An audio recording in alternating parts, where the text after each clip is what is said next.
So welcome, everyone. I'm Catherine Wilhelm, Executive Director of the U.S. Asia Law Institute at NYU School of Law.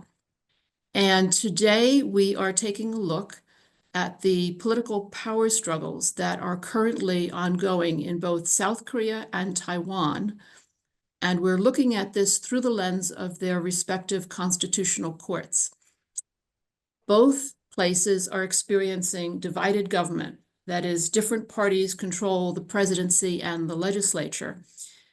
And both also are relatively young democracies that transitioned from authoritarian rule in the late 1980s and early 1990s. But they have a generation of citizens who have grown up with democracy and who may have come to assume that their constitutions and their legal systems can constrain political disputes. And I think that is why it was such a shock on December 3rd when South Korean President Yoon Suk Yeol declared martial law and sent troops to the National Assembly building. And that's also why it was very disturbing to see images from Taipei last fall when lawmakers from the president's party tried to barricade the doors to the legislative chamber in order to keep the political opposition from passing controversial legislation. So both Taiwan and South Korea have presidential or quasi-presidential systems. And when questions arise about the legitimacy of presidential actions or the division of power between the president and the legislature, it falls to their courts to decide these questions. And so that brings us to our discussion here. How have the constitutional courts of Taiwan and South Korea handled these questions in the past, and how are they handling the current crisis? Our two speakers are deeply expert, thoughtful scholars who are well known for their writings on comparative constitutionalism and their own court systems. Jiunn-rong is the university chair professor at the College of Law of the National Taiwan University in Taipei. And in addition to his prolific scholarship, Professor Ye has held a number of government positions, including the Minister of Interior, Minister of Education, Minister without portfolio in charge of interministerial coordination, and Minister of Research Development and Evaluation Commission. He's also been a member and Secretary General of the National Assembly. Professor Chaihark Hahm is a professor of law at Yonsei Law School, and he also has published prolifically, and one of his most recent works is The Constitution of South Korea, a contextual analysis, which is the latest entry in the excellent Heart series on constitutions of the world. And he has recently co-authored a book about democratic constitutional founding in post-war Japan and South Korea. So I'm thrilled to have both of them with us from the other side of the world. Thank you both very much for joining us in the start of your Wednesday morning. Because we only have an hour for our discussion, we're going to just go straight to questions. And I want to invite those of you in the audience to submit questions in the Zoom question function, and I'll begin adding those to the list that we go through. So to start, I just want to ask each of our speakers to briefly explain what your respective constitutional courts do. What is their jurisdiction, and who can bring claims to the court? Let's begin with you, Professor Ye. Well, thank you very much, Catherine. I'm very happy to work with Chaihark to present this comparative constitutional court status in Asia. And I think both Korea and Taiwan has undergone tremendous, democratization and with relative success recognized by the world. In the past, constitutional court play a major role in mediating political conflicts, protection of the human rights, and others. But now, the constitutional court in both Korea and Taiwan are in crisis. And I think Chaihark would say about Korea, and I'm talking about a little bit about what's going on here to the court. The court actually has been doing pretty remarkable in the process of democratization. And its credibility has been building up increasingly. But as we know that this young democracy always have lots of political conflicts, resulting in fist fighting, and also lots of conflicts, not only in the Congress but also on the street. So this is a young democracy, fragile democracy. Although we claim it's a maturing democracy, we need court to maintain the status. And the court normally are doing things from various vehicles. Number one, it receives petition from the state organ, from the legislators, and from the judges for any complaint about the unconstitutionality of law and the regulation. So this is the biggest chunk of their job. Number two, they resolve political conflicts between different constitutional organs, like the dispute between, say, Congress and Executive Yuan, for example. And the third one would be the uniform interpretation of law and the regulation. And the fourth one is to resolve the dispute between central government and the local governments, or between local governments. In recent years, there are two added powers which become very controversial and become the source of what we call politicization of the Constitutional Court. One is to rule the impeachment of the president and vice president. Second one is to rule to dissolve the political parties. These two powers, actually, in our study, has been the source of politicization of the court, particularly in Asia. And I think Korea probably, Korean Constitutional Court probably could be the biggest victim of that, because both power has been exercised in Korea. So far, these two powers hasn't been exercised anytime in Taiwan yet. But still, Taiwan's Constitutional Court, notwithstanding that the previous treatments has been very, very troubled and also at risk right now. And I will lay down the details in the following, and I would like to have Chaihark to play his part. Right, thank you. So Professor Hahm, for maybe if you could tell us for the South Korean case a bit about the role and the jurisdiction of the court. Yes, okay.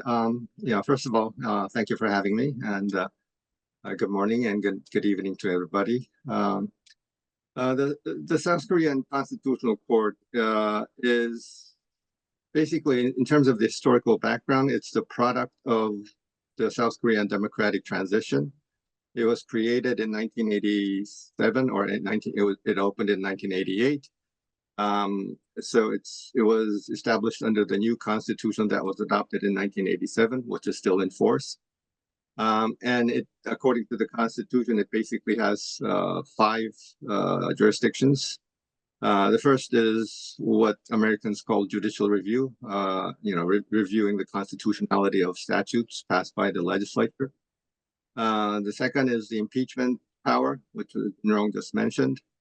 And so far, we've already had 2 cases, and we're the third presidential impeachment cases ongoing. But aside from that, we're basically learning that the impeachment power can become a political weapon on the part of an opposition-controlled parliament. And so, because aside from the presidential impeachment, as you may know, I mean, there have been in the past maybe a year and a half, like something like 29 impeachments of other public officials. because the opposition controlled parliament doesn't like the current government, so they're doing whatever they can to sort of block the operation of the government. And that's a political that can become a political weapon because the Constitution says once the parliament impeaches a public official, that official is suspended from office. So if you don't like anybody in the government, they can impeach them, and then that person cannot perform his job until the Constitutional Court decides. So that's the second type of cases. The third is the dissolution of political parties, which Jiunn-rong also mentioned. And we've already had one case where the Constitutional Court disbanded a fringe leftist political party, which is extremely controversial at that time. What else? The fourth is the what we call competence dispute, and it's similar to what Jiunn-rong mentioned about the Taiwan court. It's mediating basically disputes, jurisdictional disputes among state agencies, whether it's from the central government and the local government and so forth. And finally, the fifth type of cases are the constitutional complaints or petitions, which individual citizens file, claiming that their constitutional rights have been violated by some action by the government or something like that. So, and in terms of the caseload, that last category of constitutional complaints comprises a majority of something like 90% of the cases that are decided by the Constitutional Court. But of course, in terms of their political impact and newsworthiness, I guess the impeachment case and the dissolution of political parties are bound to attract attract attention. Right. And how important would you say, I'll stick with you, Professor Hahm, for a minute. How important has the Constitutional Court been to both maintaining, preserving, and also expanding South Korea's democracy over these decades since the 1987 Constitution came into effect? Maybe if you could give us an example of how the court has played a role in that regard. Well,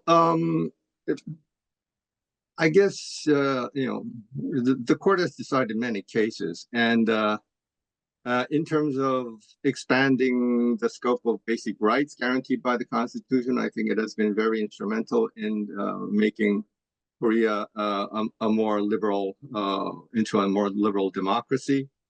But I guess again, in terms of like the newsworthiness, the cases that were decided in relation to the what you might call transitional justice, when South Korea put on trial the former presidents Chun Do-hwan and Roh Tae-woo, there were constitutional questions about is this a retroactive kind of punishment and so forth.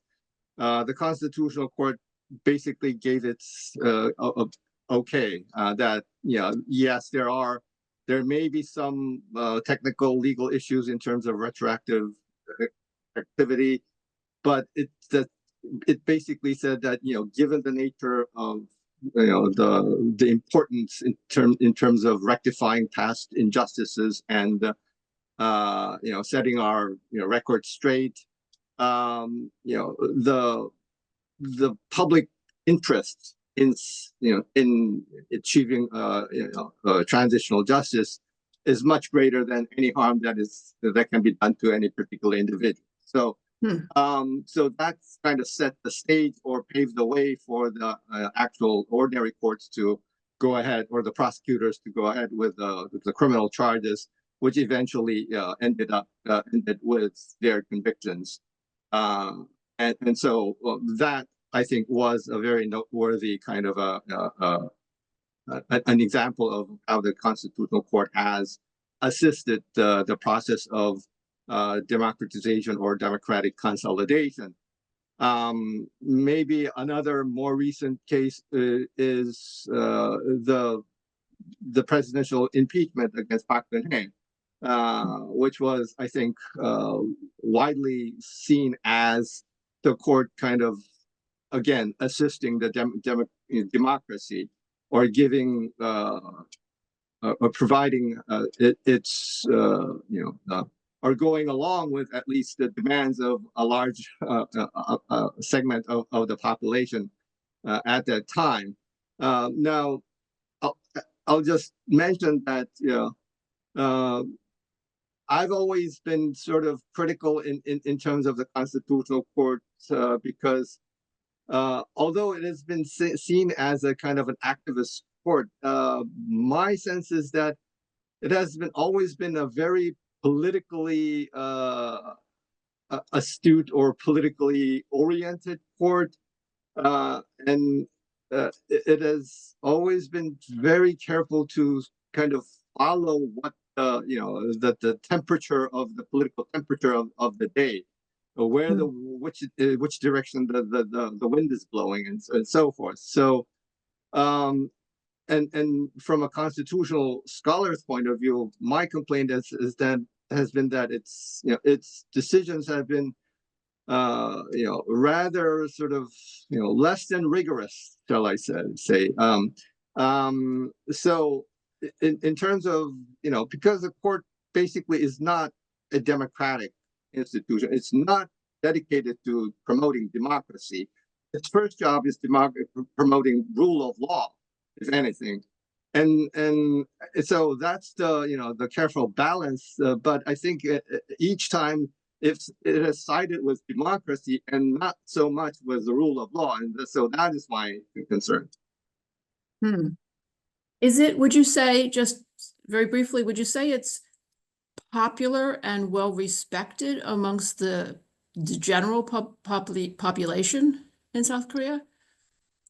Yes, so far it has been. I mean, among the government agencies, I mean, among the different branches of the government, it has always pretty much ranked the highest. I mean, when people, when there's a survey done among the people, who do you trust the most? The president or the parliament or the prosecutors, the regular courts.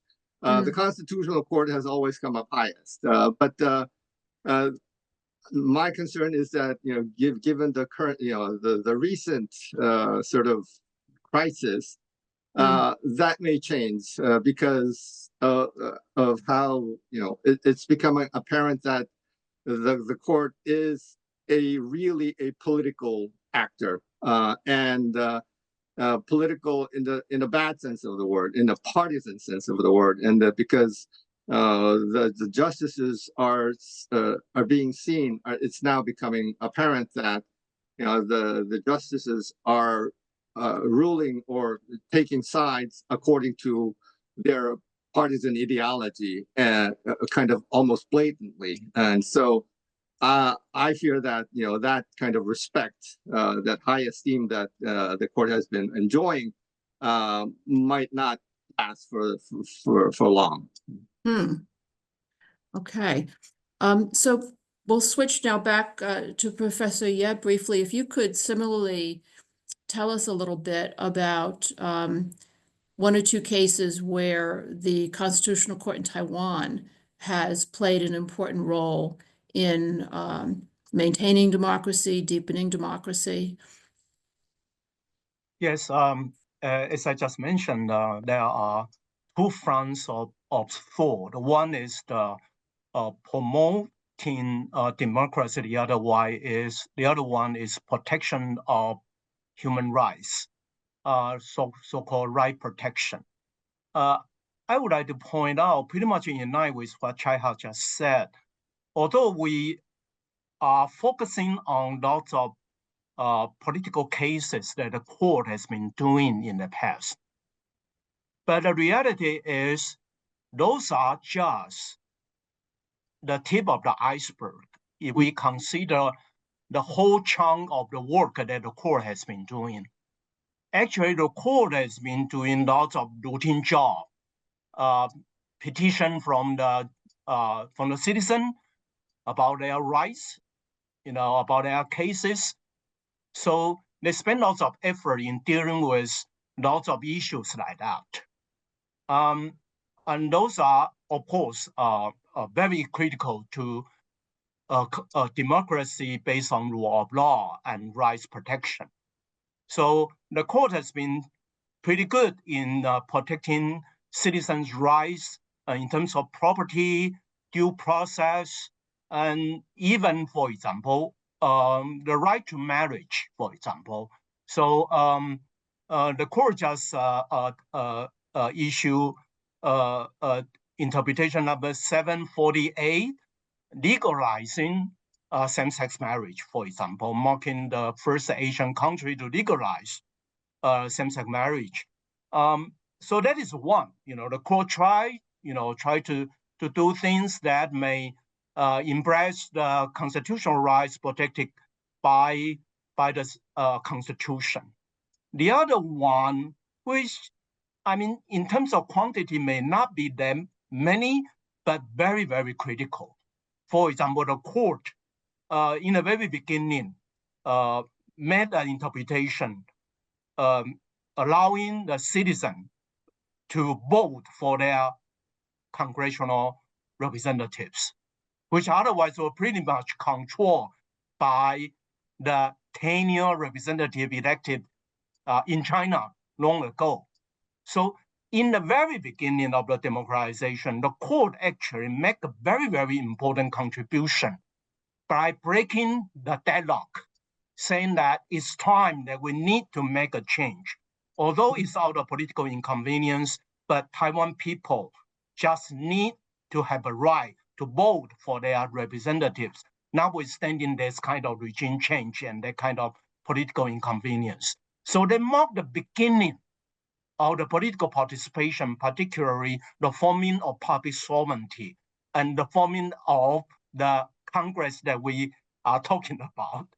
Of course, it is making lots of troubles right now, but we need to have a representative Congress to begin with the democracy. So, for example, that is one. And there are lots of constitutional dispute and political dispute because of the partisan competition. And the best example one is the nuclear power plant installation. And in that time, the court could have made the issue worse by choosing a stand on it, either to build the nuclear power plant or to stop building the nuclear power plant. But the court was very, very strategically, wise by providing procedural revenues for the political forces to follow. And that decision, interpretation number 520, in my opinion, is one of the best constitutional court decision in Taiwan. They lay out some of the procedural requirements for the Congress and the executive to follow. Promoting political dialogues for the political sectors to deal with the issue outright, not simply put the case to the court for the court to make a very inconvenient decision. So that was a very important decision, setting the foundation for court promoting dialogue in troubled, democracy, and particularly in young democracy like Taiwan and Korea. So those are some of the typical examples that court play in dealing with democratic transformation and the right protection, that a new democracy demands, so badly. So yeah, that has been what the court has been doing. So yes, they gain increasing credibility, but until recent crisis, and we'll deal with that at all. Right. Well, both of you have brought up already this question of having to be strategic, right? I mean, as all over the world, we recognize that courts are generally the unelected branch, and therefore they have to be strategic and careful when they're confronting an elected branch. in a democracy. And then I guess the question becomes, how political do they become? What is the red line of becoming too strategic and turning into a political actor? So let's jump into, we've laid some very useful background, I think, for everybody to understand the situation. So let's jump into the present crisis now. Or crises in the two places. So the situation in Korea, of course, has gotten the most attention here in our newspapers because of the sheer drama of it, that President Yoon, in the small hours of the night on December 3rd, announced he was imposing martial law. And of course, the National Assembly, as we know, immediately convened and voted to end martial law about 6 hours after it began. And then a few weeks later, it voted to impeach President Yoon. And Professor Hahm, you've already pointed out this is the third time that the Constitutional Court then has been asked to put on trial a president who has been impeached by the national legislature. And I guess that's the equivalent of, in our system in the States, of the House of Representatives voting to impeach a president, and then the Senate conducts the actual trial. So instead here it's the National Assembly and the Constitutional Court does the trial. So could you explain to us, what does the Constitutional Court have to do now? What questions are before it, and how much what guides it in deciding whether the actions of the impeached president are actually serious enough to be deserving of impeachment? Because I think the first time that they heard an impeachment case, President No, they decided it wasn't that he had made constitutional offenses, but it wasn't impeachable or wasn't serious enough to impeach him. So could you explain what are the standards that they will consider? Yeah, that's the $1,000,000 question. So yeah, according to the two previous cases it's decided by the court on presidential impeachment, at least the standard that they have put forth, well, according to the Constitution itself, the provision on impeachment says it has to be a violation of the Constitution or some statute. So not any other violations of any ordinance or regulations. So that's pretty clear.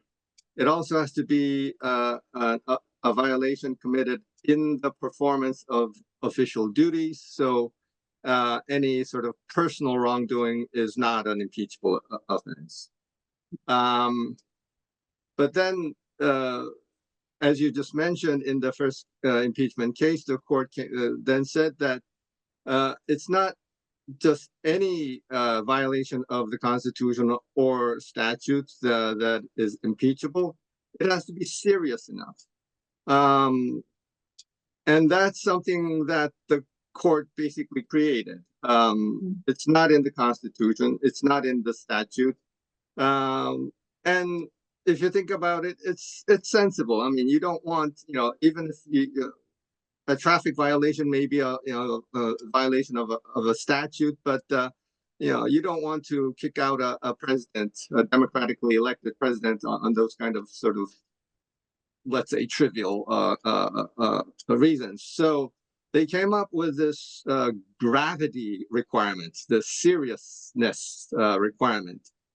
Now the question is then, how do you gauge the seriousness of a constitutional violation or a statutory violation?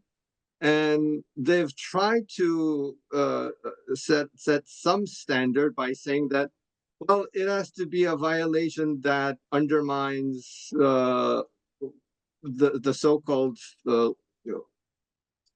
free democratic basic order of the Constitution. That's actually a term in the Constitution itself.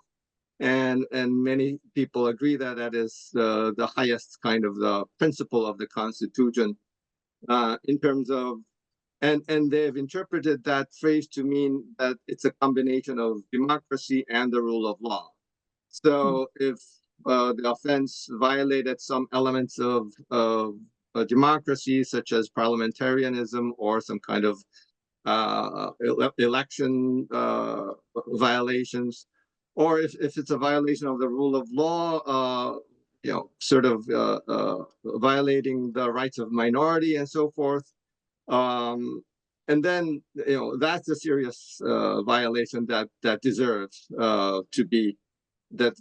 the extreme sanction of dismissal from office. So, and then they also, the court has also said in the previous two cases that, well, in terms of a presidential impeachment, we also have to look at whether the president has betrayed the trust of the people that has been imparted to him through the national election. After all, because the president is elected through a nationwide popular vote.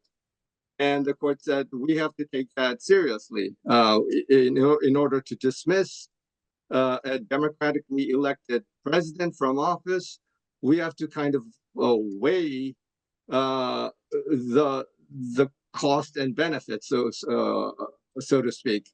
And they've said that well, we have to look at the harm that was done to the constitutional order as a result of those offenses, on the one hand, and on the other hand, we also have to look at the cost of removing a democratically elected president from office. The question is then, how do you weigh that? And I think the Constitutional Court has almost painted itself into a bind or a corner, because they have repeatedly said that impeachments are a legal proceedings, because as I said, the Constitution provides that it has to be a violation of the Constitution or a statute.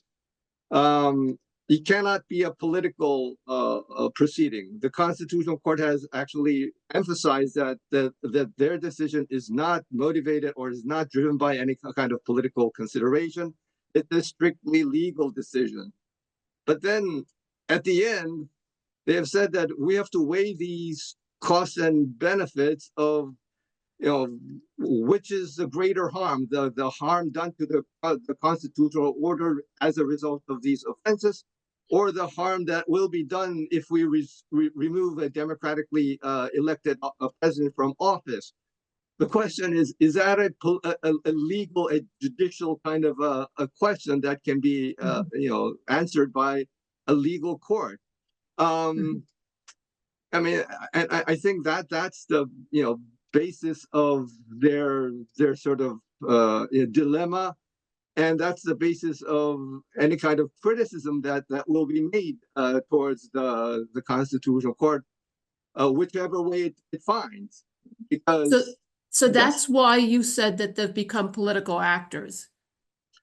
I think so. And this point, this goes back to Jiunn-rong's point that, giving the court this kind of power to decide on impeachment cases is the recipe for politicizing the court.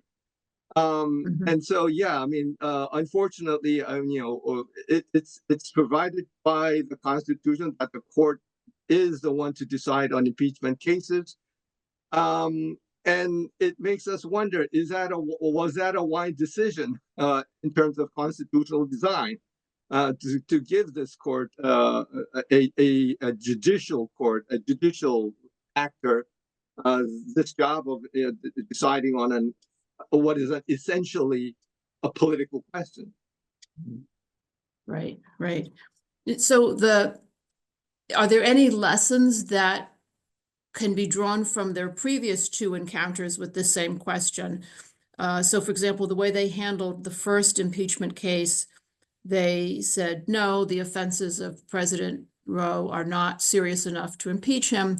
And I've seen that described in some analyses as a very kind of wise and cautious action because they were noticing that, well, I guess the president's party had just done well in in legislative elections, and his own popularity had somewhat recovered from its depths. And so they were responding to the popular will. I've seen that praised as being smart.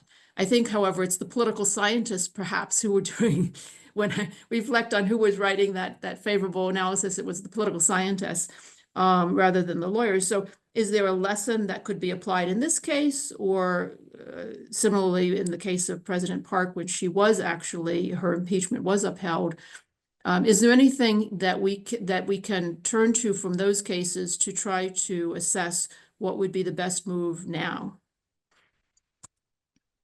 Yes, you're absolutely right. I mean, in the first case against President Yoon at the time, it just so happened that right after the impeachment bill was passed in the parliament, there was a general election, and the president's party did very well, almost a landslide. So, that gave a signal to the Constitutional Court that this president is very popular, and those members of the parliament which actually voted to impeach him, they were now in a small minority. So, the court basically, took the sign and said that, it's, maybe we shouldn't dismiss him from office.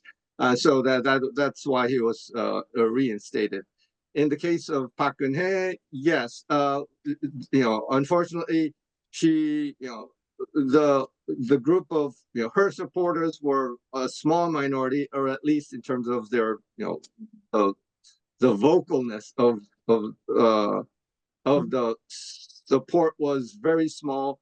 Her critics, there were candlelight protests on the streets for weeks at that time, calling for her resignation and impeachment at the time. So I think, again, the court was reading the signs, and they decided that she's not really popular anymore, and that's why in the decision they said that she has basically betrayed the trust that was conferred on her by the people through the election. Now, so as I said, I mean, maybe that is a positive thing from as you say, a political scientist point of view, in terms of going along with the demands of the people, because it's acting in a democratic way.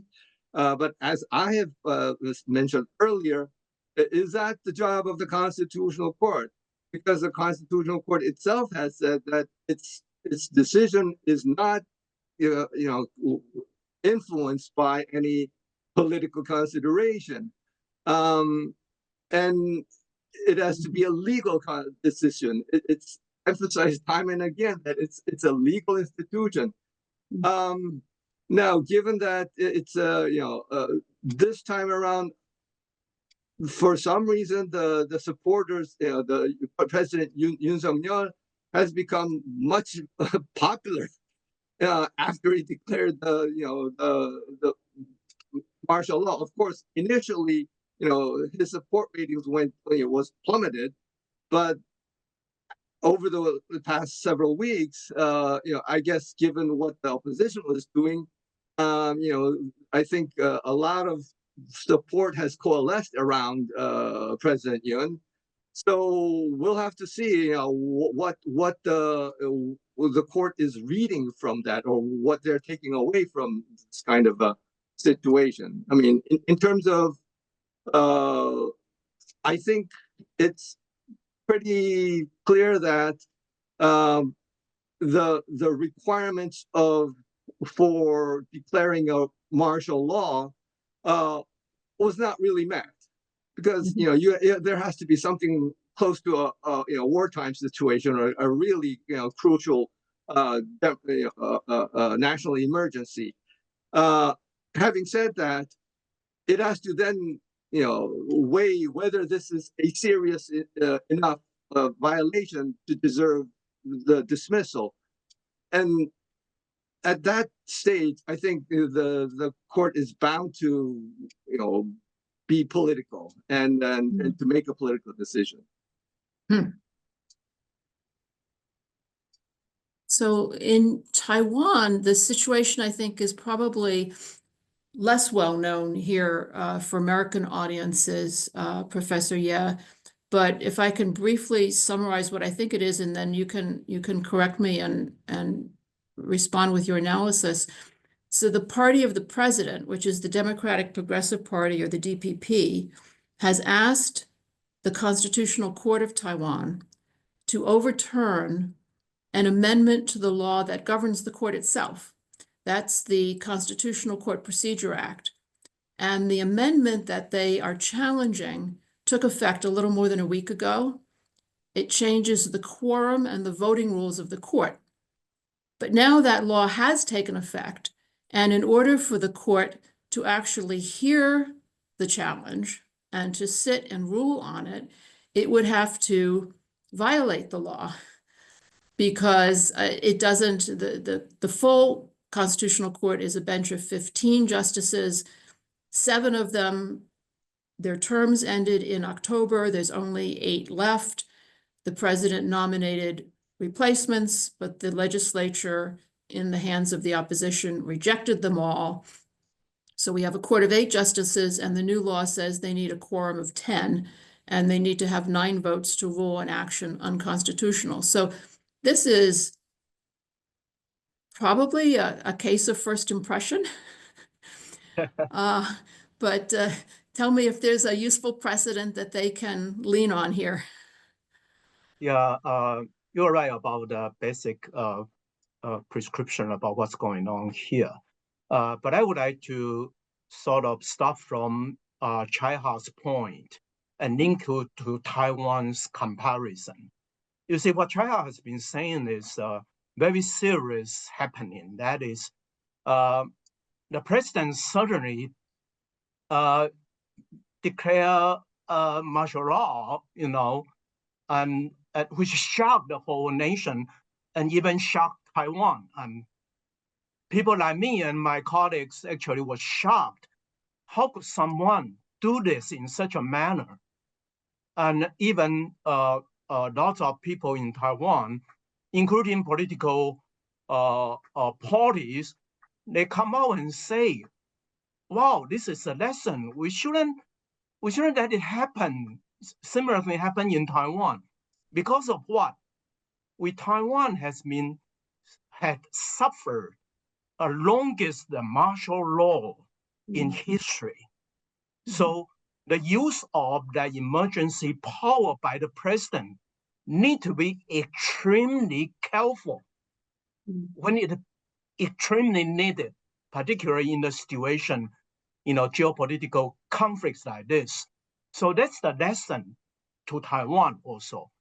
But luckily, all the political conflicts in Taiwan hasn't happened along that line. Actually, it all happened with a minority government, political competition, and particularly in the Congress. But the suffer from the Constitutional Court is worse in Taiwan than in South Korea. Because what Taiwan Constitutional Court are facing is a matter of survival.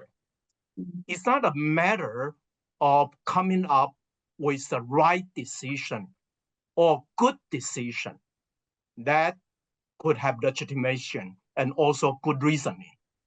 That's what Korean Constitutional Court are facing up to, particularly in dealing with that impeachment case. What Taiwan Constitutional Court are facing is a political retaliation up to a point that it is not going to function anymore. Remember what I said? 2 functions. Number 1, facilitate political democratic transformation, mediating political conflicts, and also protection of our people's rights. Now the court, according to the new law, is not going to function anymore because it only has 8 justices. Well, there is one very important institutional difference between Korean Constitutional Court and Taiwan. One is the number. Taiwan's Constitutional Court is composed of 15 justices, while Korean Constitutional Court 9 justices. And the nomination process in Taiwan is very different from the rest of the constitutional courts in Asia, ranging from Mongolia, Korea, Taiwan, to Thailand, to Indonesia. Taiwan's constitutional court has a very unique nomination process. That is, it's not a tri-part nomination. The president could nominate anyone, the whole 15 justices, while the Congress could approve the whole 15 justices. So the power is shared by the president and the legislature, which is different from the Korean situation. So it comes in 2 batches, 7-8 or 8-7. This time, the president nominated 8 justices to the court for approval. Guess what? The Congress, through strategic and very bad, rationale, reject all of them. Not a single one was approved. Of course, people may argue there are some nominee may not be that good.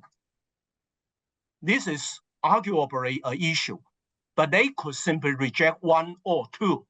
They believe they are not qualified. But they chose to reject all of them, leaving the court with 8 justices, which is in short of any required quorum, to make any responsible decision. Not only that, they do that at the backdrop of revising the law that Catherine was just mentioned by higher not only the quorum but also the sitting, for any decision. According to the new law, it takes minimum of 10 justices to convene and deliberate. But now the court only had 8 justices left. Well, it may be controversial whether the Congress has a right to revise the procedural rules and the institutional composition of the court. Of course, it's subject to theoretical debate, and the Congress may have some discretion in doing that. That is recognized. But they do this in the context that they reject all the 7 justices, leaving only 8 justices in the court. While having that quorum, that means they strategically try to cripple the court. Do you think, Professor Ye, do you think that the court should hear the constitutionality, hear the challenge to the constitutionality of this law, or would they simply be breaking the law by doing so?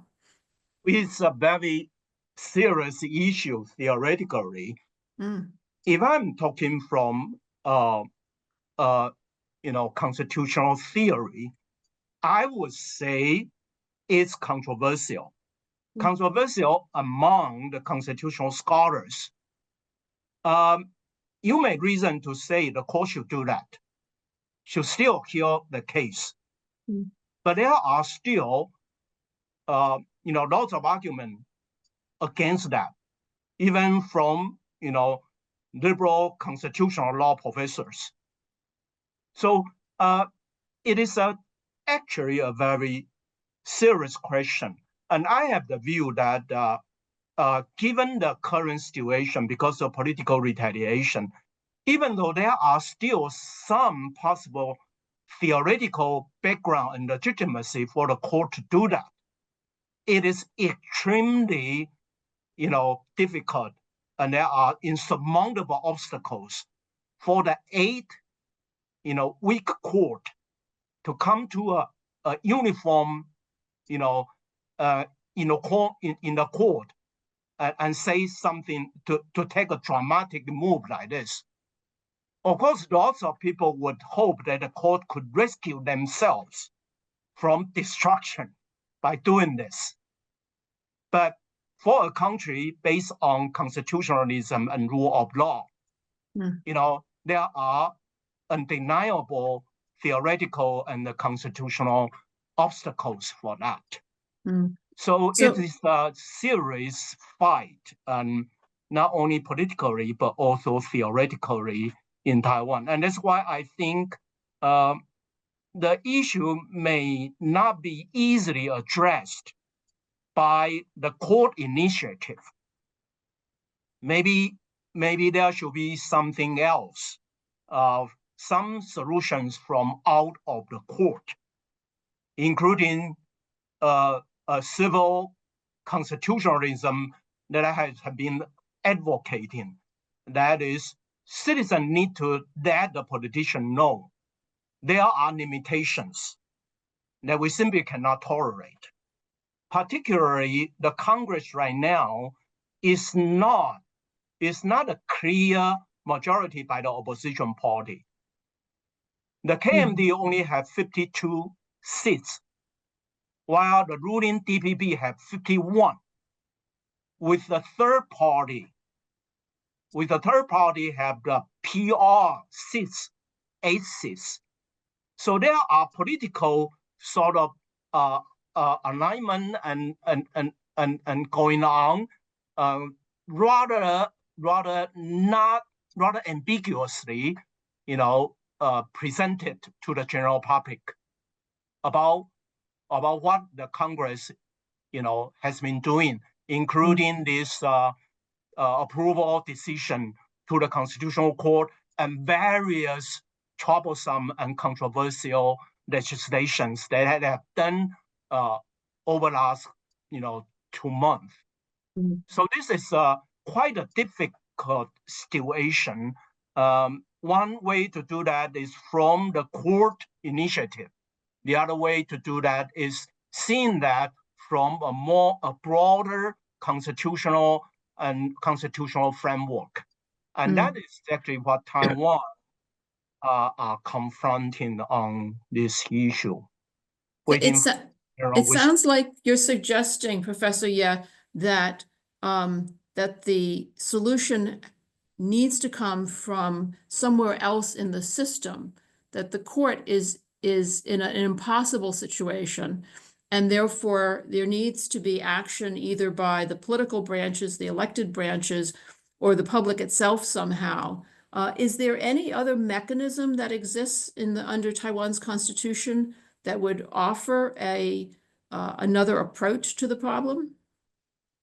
Well, I myself has been the fan of this constitutional rule of law and due process, notwithstanding this, democratic reform.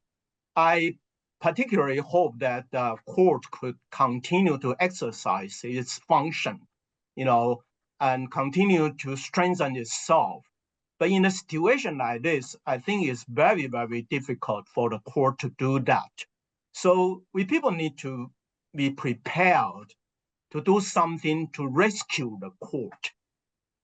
One way to do that is through political, dialogue.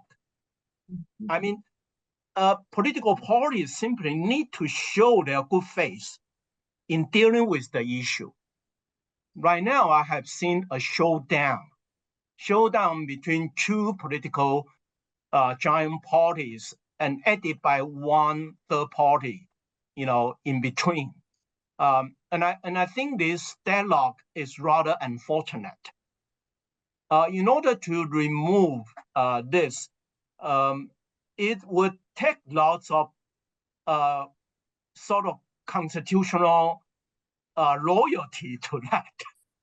And I certainly believe that would not come from the sky easily. And I would say the civil society, which I believe has been very, very vibrant and very, very credible in the past along the line of Taiwan's democratization, notwithstanding that this establishment of the Congress and representatives and the court and civil society still remain very watchful and engaged.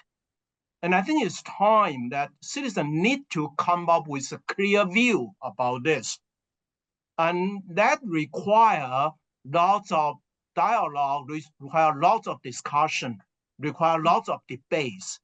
Nobody can control civil society, but that also marks the importance of constitutional education and constitutional awareness. We are not reforming this country simply from political front. We require constitutionalism based on rule of law, and human rights to do the job, particularly when we are in a political crisis like this. So I would say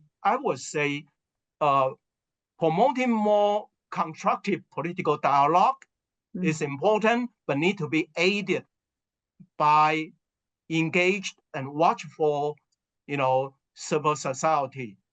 And also, I think that explains why we need to have a very strong court. Court has been pretty much doing this kind of thing in the past, now become victimized. So I would certainly value the existence and resilience of the court in this new democracy, and hopefully there will be some kind of solution to that. We're almost out of our time, so let me just very quickly ask each of you to share some thoughts on what might be the deeper factors behind the current crises in each place, because it's clear from what each of you has been saying that that the problems didn't just emerge last year in the space of a few months. They're very deep roots. So what are just a few of the reasons, and we don't have time, of course, to go through the whole political discussion, but to what extent is this logjam in each country a reflection of a deep divide amongst the ruling elites in each place about their view of the identity of the country and its future?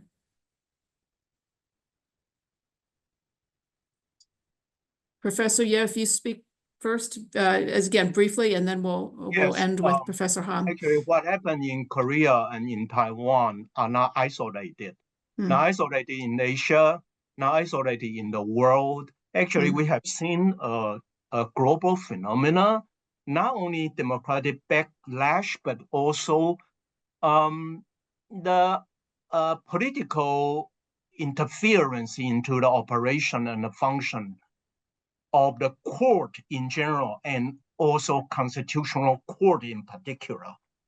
So what we have seen in Korea and in Taiwan is a reflection of course domestic political conflicts, political division, but also a global phenomena that is pretty much influenced by populism, by these political conflicts, by the emergence of this not only social media, but fake news, and also political international giants fighting each other and strategically and to their best extent. And I think the victim would be the marginalized group, will be people in particularly poor and marginalized people in every nation, in every country. Not the entrepreneur, not the business person. So I have a biggest fear, but also the biggest hope that is what happened in Korea and Taiwan could be pretty much a stepping stone for us to tackle the issue seriously and also deal with the issue in a sincere way, not simply dance with politics, about that. And that's also a lesson to the constitutional scholars like us, Yes. And Professor Hahm?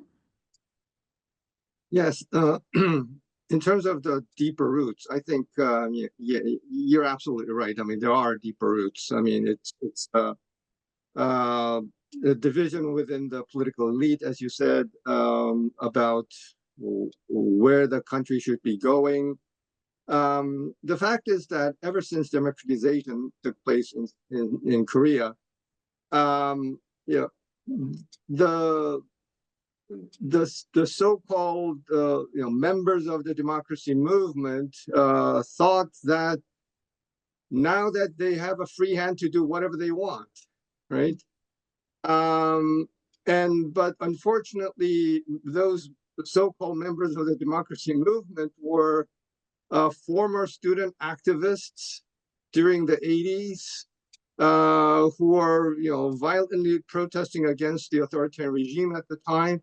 But also at the same time, many of them were actually quite attracted to socialism, what North Korea was doing. They were actually actively imbibing the readings of Kim Il-sung at that time.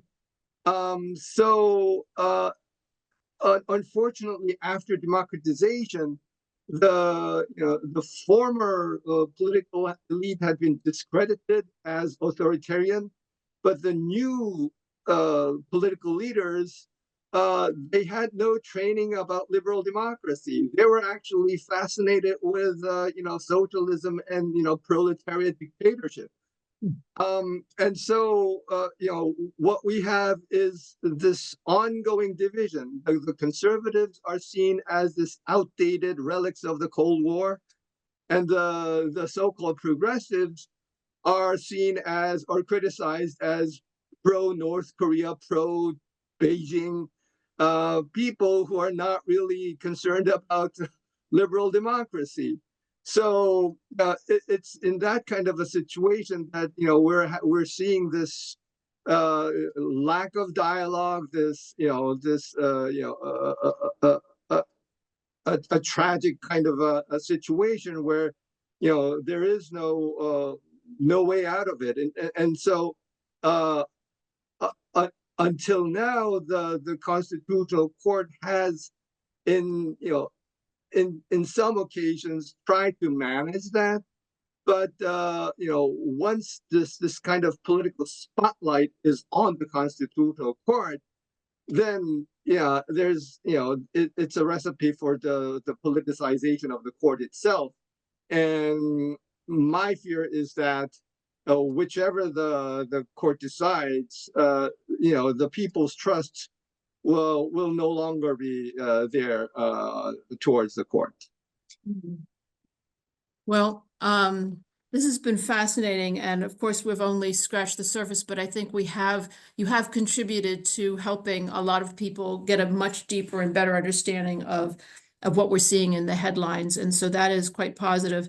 And the message that I'm hearing to some extent from both of you is that ultimately the solutions may not come from within the constitutions and may not come from within existing structures and institutions, but may have to come from publics that need to step up in these moments of, as Professor Ye said, populism, to try to decide what it is they really want to achieve and how they want to see their societies run. So perhaps a new constitutional moment can emerge.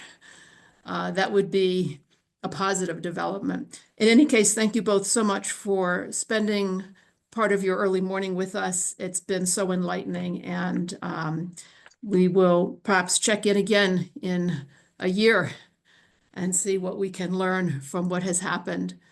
Thank you very much. Thank you, Catherine. Thank you. Thank you. Thank you.